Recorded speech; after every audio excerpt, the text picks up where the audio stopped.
From 1992 to 1995, Ed Towns was the mayor of the village of Chagrin Falls. Ed, what was the highlight of that time for you?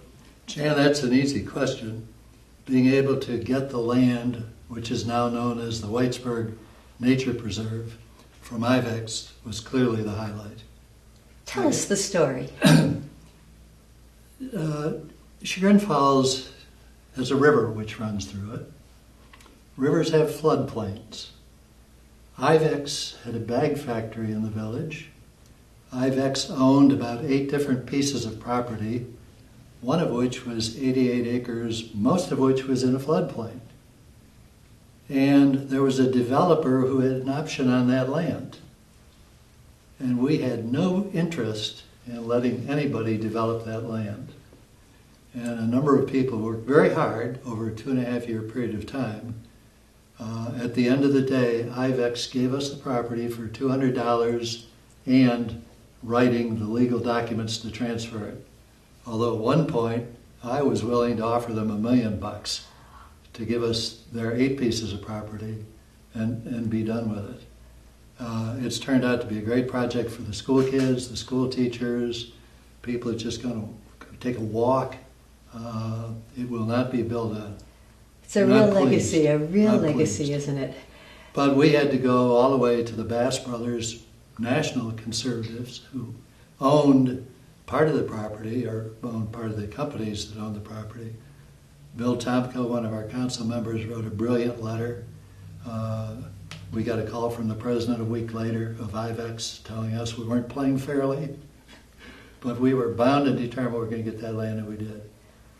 And of the fan mail that I got, most of it was about the preserve.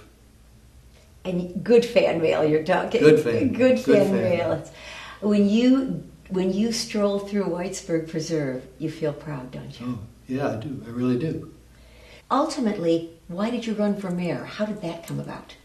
Starting in the 70s, Dave Griffith, who was the recruiter for the Republican Party, had been asking me almost every 2 years to run for council. But after a little coercion, I agreed to do that. And you were on council for a few terms. I was on council for 3 terms, starting in '86. And 2 of the 3 I was president of council.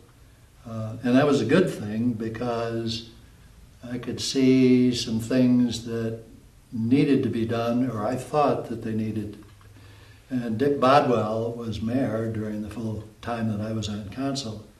President of council takes over from the mayor if he becomes incapacitated. Dick was not incapacitated, thank goodness, but he needed to spend more time on his business. He was an independent businessman, and he wanted to retire at some point. He said, Ed, unless I get rid of it. But he said, I'll run for mayor again unless you want to run. And I said, well, give me 10 minutes, Dick, and I'll tell you. So I agreed to run, and that gave me a chance to see some things that needed to be done that we could do, or I thought we could do, and we had a great council. We were under a directive from the state to fix our jail, or everybody in Northeast Ohio was. And I had some issues with the police department. As president of council, I also served as chairman of the safety committee. And one of the things she did was oversaw the police department. And, you know, when you walk in and find 47 or 48 guns in a room that were called evidence from crimes, some of which had happened 20 years ago, I said, hey, that makes absolutely no sense.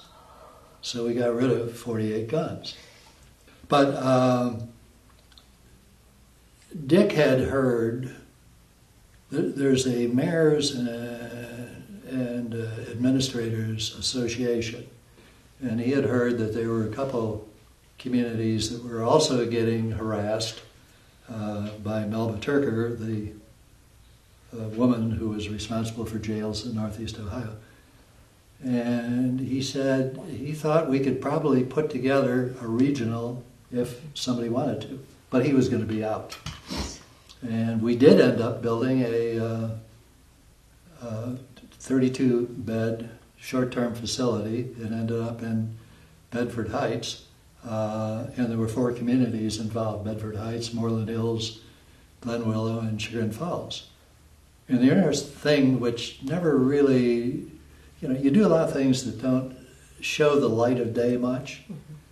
When we were looking at building a jail in the village, and we had some hearings on that, it was going to cost $1.8 million, and there were 3 possible locations, and nobody wanted to be able to look at it.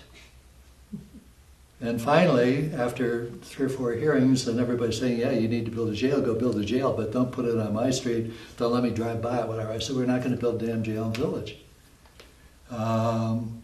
We ended up spending $353,000 for our share, so that was a saving of $1.4 million, which, never got properly aired. The only news, the Plain Dealer picked this up at one point when we did the groundbreaking, and wondered why 2 Republican mayors and 2 Democratic mayors would build a jail. And we explained to the Plain Dealer that, we're only going to exist if we participate in regionalization. Being on council all those years, and then the mayoral term, you talked about a couple of issues: the Whitesburg Preserve, the jail. What other issues had come up during those times? Well, we had a failed grocery store. History repeats itself. So I had to recruit a grocery store to come in.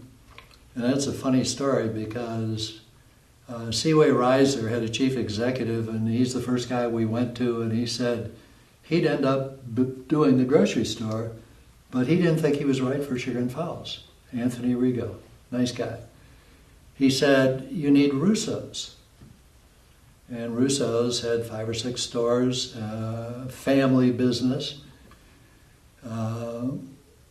Russo's would not come unless, number one, we'd try and figure out some way to help with parking. And number 2, and parking comes up again and again. And number 2, they needed 8 more foot on the back of their store to put the kind of staging area that they wanted. They insisted on having the space. They would not come unless they could get the space. Well, the property was owned by the school system, and the parking, belonged to the back of the Federated Church. And it took us a long time to convince the school system that one way or another, we were going to buy that land, and then we were going to sell it to the Kaplan family, and Russo's going to do the store. And, we eventually got that done. And it did happen. And the good thing is that Chagrin Falls has a council of 7 people. And these people have different skill sets, so you can bring different people to the table to work on different projects. I mean, I'll get in trouble for doing this because I won't remember. I've got all their names written down, I think. But people like Beth Skill was on council probably 20 years plus, and she knew the utilities. And Chagrin is unusual because we have our own water and sewer system. Most small communities don't. So that was a $4 million business in addition to the cost of running it. And Beth really understood that stuff, and she chaired that committee and worked with the professionals and the consultants and our people. And you have Kathy Watterson, who did a super job of worrying about flowers and flags and things of this nature. Bill Tomko, he's a funny guy. He of course, he's current mayor. Bill is one of the best financial minds that I've ever seen. And to him, fun is reading financial reports. I mean, I'd read the comics, I'd read Calvin and Hobbes, and Bill would be doing financial reports. So he headed up the finance committee. And Bill Doyle was an engineering background. Tomko, Doyle, and Towns worked the heck out of the Whitesburg project. So you use people, figure out what their strengths are, and use their strengths. So that's how we got a lot of stuff done. Do you have any surprises, any frustrations while you were mayor? People don't understand the village is a chartered municipality and also part of a township. There's an chartered part of the township, and it's north. It's out Falls Road and North Street. And it's a tax haven. And 5 or 6 acre building lots. So they pay no income tax for, their municipality. And they get police service from the sheriff's office. The uncharted municipalities in the state of Ohio have a lobbyist. Yes. And he said, there's a political solution. I said, explain that. He said, you guys are smart, go figure that out yourself. Well, the township, the unincorporated part, needed water. They had wells, their wells were going dry. At the end of the day, we did negotiate a resolution. We would extend the water lines, because Chagrin has their own water system, Yes. plus some water from the city. And so water was free. You had an energy cost to bring the water out of the ground, but other than that, the pipes were already there. We'd provide them with police protection, because our guys were driving out North Main Street, Fall Street anyway, there's turnarounds, so they could get rid of the sheriff's department, which was not in a position to respond very quickly. And they gave us a stipend which amounted to about what their taxes would have been under normal circumstances. Yes. So it all. So you worked It all worked together. Although that didn't finally get resolved till I was out of office, but that was frustrating, because it was so easy to see how wrong it was. Yes. Even the plain dealer, twice over a 10-year period of time, wrote stories about how unfair and how unequitable this is. Your goals as mayor, when you decided to run for mayor, what were you able to accomplish? A lot of stuff had been done prior by the Bodwell administration. We had to finish up the Falls mower issue. We'd bought a piece of property that was a commercial property on East Orange Street. The expectation was that we'd put a little parking on this property, and there was actually a referendum so that those parking places could not be built.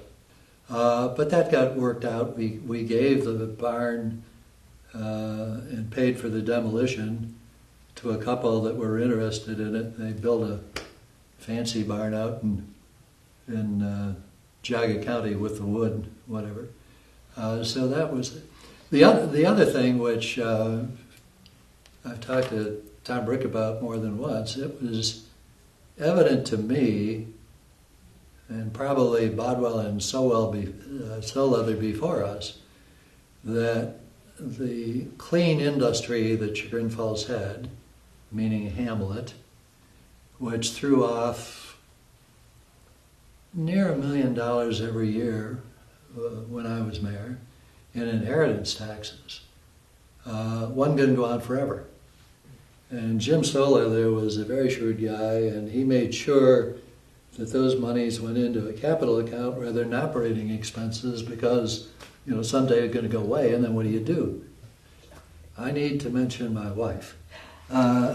She has been involved in journalism in the Chagrin area for over 50 years, and was the founding editor of the monthly called Currents. And so she was involved in a lot of stuff and could prod me to be involved in a lot of stuff, but also knew a lot of people.